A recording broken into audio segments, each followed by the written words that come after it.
Sonic the Hedgehog. You know the guy. Cool blue hedgehog, runs faster than the speed of sound.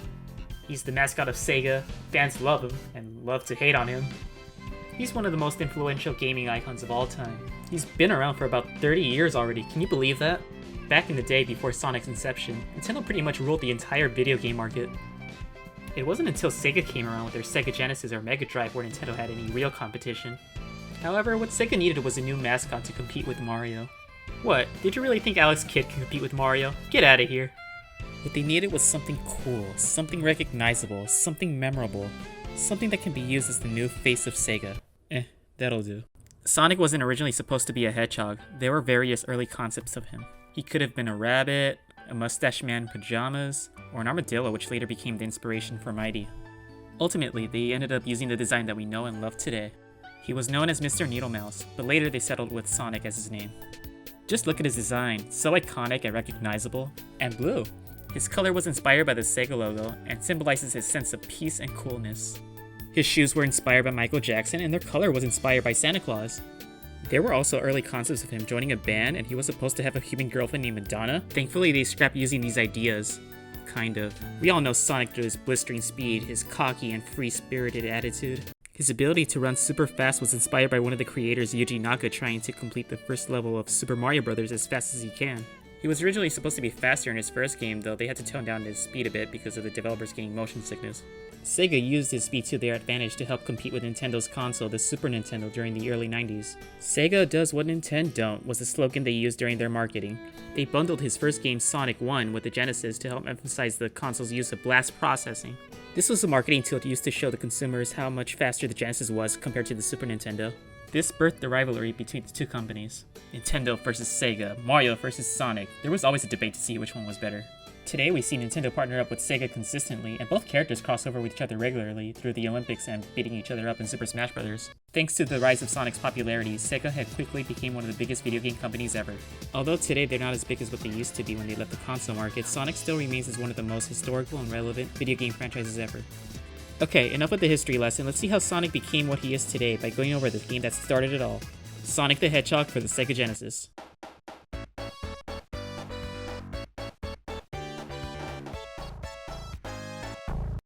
Sonic 1 was released at June 23, 1991.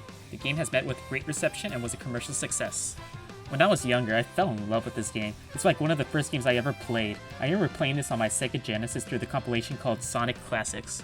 It had Sonic 1, 2, and even Dr. Robotnik's Mean Bean Machine.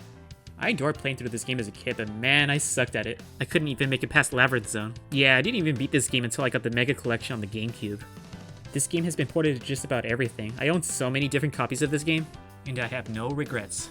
The version that I'll be playing today is the Sega Ages version on Switch. It's a pretty good port, though personally I really love the mobile version of this game. I really wish this version gets ported on consoles. It can be really hard playing this with touch controls. But at least you can use a Bluetooth controller to play it, but please Sega, just bring this into modern consoles. Anyway, let's just start the game already. This game has a simple plot. An evil scientist named Dr. Ivo Robotnik, or Dr. Eggman as I prefer to call him, has been capturing animals and is turning them into robots. It's up to Sonic to go save them. And that's it. Not much to it really. Basically has about as much plot as any Mario game. Your goal is to complete each level and defeat Dr. Eggman. This game has 6 zones and each of them having 3 acts to complete and a boss fight at the end of the 3rd act. Collect rings to help you stay alive. If you have at least 1 ring, you're good. But if you take a hit with 0 rings or get crushed or fall into a bottomless pit, you lose a life. Lose all your lives and it's game over. If you don't have a continue or save function in your version, then you have to start all the way from the beginning. Though you can always use this level select code if you're having trouble. You can get more lives by collecting 100 rings or hitting these 1-up monitors, but personally I don't find this game to be all that difficult. Let's take a closer look at each of these zones. Green Hill Zone. Easily, this is one of the most memorable levels in all of gaming. I mean, how could it not be? This level has been reused to death. This zone has made appearances on Sonic 1 for Game Gear and Master System, Sonic Drift, Sonic Blast, Sonic Jam, Sonic Adventure 2, Sonic Battle, Sonic Jump, Jump Fever, Sonic Chronicles, Sonic Generations, Sonic Dash, Sonic Runner's Adventure, Sonic Mania, and Sonic Forces. Just make it stop already! Sega really loves using this level, but I'm just tired of it, honestly. I mean, I get that it's really iconic and all, but please Sega, just give us some variety. There's plenty of other level themes that you can make or reuse. That's more like it. Anyway, despite being the first zone, this was not the first level they made during the development of this game. They had many visual and design changes during development. This level was redone so many times that it took about half a year to finish, according to one of the game's developers. There was a lot of unused content, such as these different Batniks and even a standalone Wrecking Ball that Sonic was able to walk on top of. You can access some of these assets through the debug mode in this game. Overall, for a first level, it's really good. I guess I can see why they love reusing it all the time. I really love its aesthetics, and it provides a good sense of speed and platforming. It's just a blast to play through. If you reach the end of the level with at least 50 rings, you gain access to the special ring where you can enter the game's special stages. Ignoring all these trippiness you see in the background, you must navigate through these mazes and grab the Chaos Emerald at the end of the special stage. If you collect 50 rings during the special stage, then you gain Continue, which you can use to try again if you get a game over. There's only 6 Chaos Emeralds in this game. This was before Supersonic was a thing, but if you really want to get the good ending for this game, you're gonna have to get them all. There was some interesting unused sprites in these stages. There was numbered zone blocks, a 1-up icon, or some weird W icon. Not sure what that one was used for. Let's see,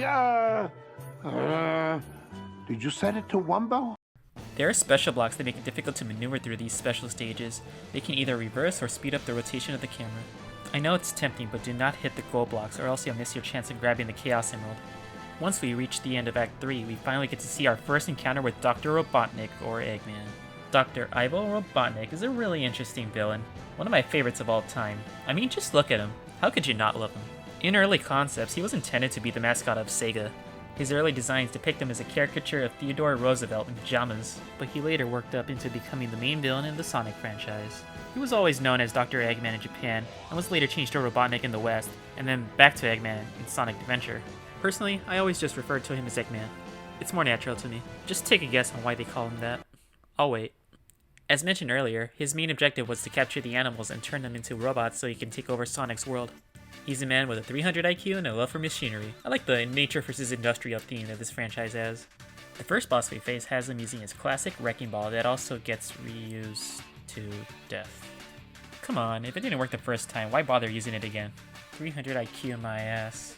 Anyway, this boss is really easy. It only takes 8 hits and he's gone. After he's defeated, we rescue the animals in the capsule and move on to the next stage. Marble Zone. Not much of a fan of this zone. At least this is better than what was originally supposed to be the second zone, but we'll get to that later. You know how Green Hill was all fast and colorful and a blast to play through? This one feels like the complete opposite. I mean, I like how cool this zone looks, going through these lava-filled ruins, but I just hate how slow this is. Pushing these blocks, riding and waiting for it to go slowly to the other side. So much spikes, crushers, and annoying caterpillars. It just kills the momentum that this game had going earlier. The level's not too hard if you're patient enough, but it's just not that fun to play through.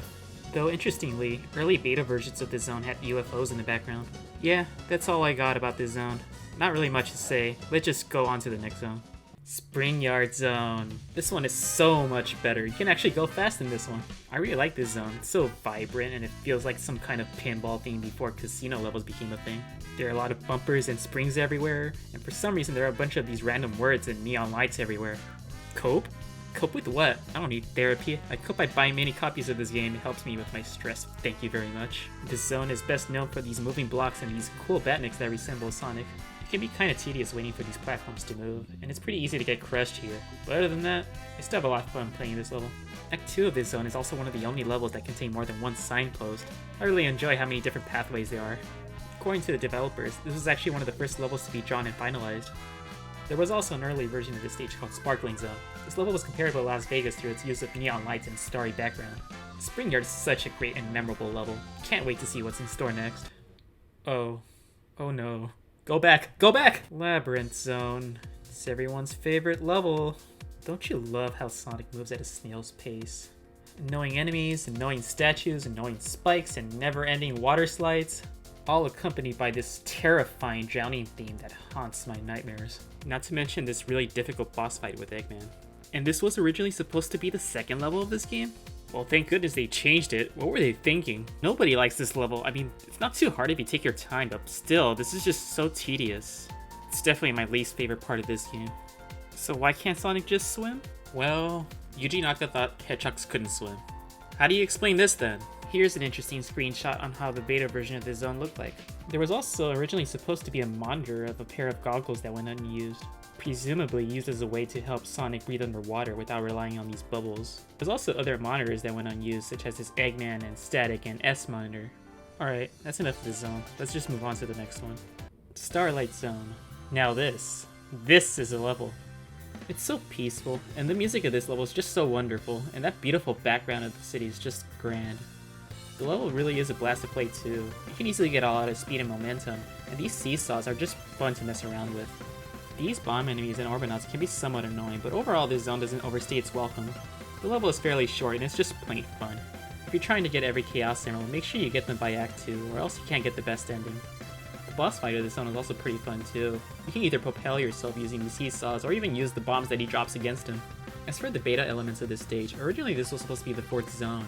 I couldn't find much interesting details other than these flashing lights that went unused. Alright, time for the next zone. Scrap Brain Zone. This zone wants you dead. There are so many traps and annoying enemies everywhere. Fire, caterpillars, crushers, electricity, saw blades, few checkpoints, and bottomless pits galore. Eggman's not messing around. If this wasn't bad enough, Act 3 even has an underwater section similar to Labyrinth Zone. Thankfully, you can skip most of it if you take this shortcut here. Remember that you can't collect any Chaos Emeralds in this zone. This is partly because of the animated smoke in the background apparently. Not that it makes much of a difference anyway. There's no way that you can get 50 rings in this stage. It's so easy to lose all of your rings in this level. It's pretty difficult. I've never really been a fan of this level. There's just so many cheap death traps everywhere, and it's just not that fun. Well, maybe except for this. This is fun. The music's alright, though I still don't know why they keep on bringing this music track back into Smash Bros. When there's so many other better options they could have used. This zone was originally called Clockwork Zone. The most notable difference that I can see is mostly the background. Now onto the final zone. We face Eggman in this final battle. You go against his Crusher Machine. You have no rings, so one hit and you're gone. It'd be pretty difficult, but once you beat him, you're done. So what do we get if we get all the Chaos Emeralds? You get to grow some flowers? Are the emeralds even worth getting at all? In my opinion, nah. The ending really doesn't change too much if you don't. So unless you're a completionist, I say don't bother getting them. It doesn't really make much of a difference. Overall, I would say Sonic 1's a pretty good time. I mean, I own like a dozen ports of this game, of course I like it. It's not my favorite Sonic game out there. The rest of the classic Sonic games surpasses it easily in my opinion. I don't even know if I can consider this in my top 10. So why do I keep on buying ports of this game? I honestly prefer the 3D games. Also, Sonic 2 and Sonic 3 improves on this formula so much compared to this game. However, its legacy should not be undermined. So many people still adore this game to this very day. This game plays a huge stepping stone on why Sonic remains irrelevant today.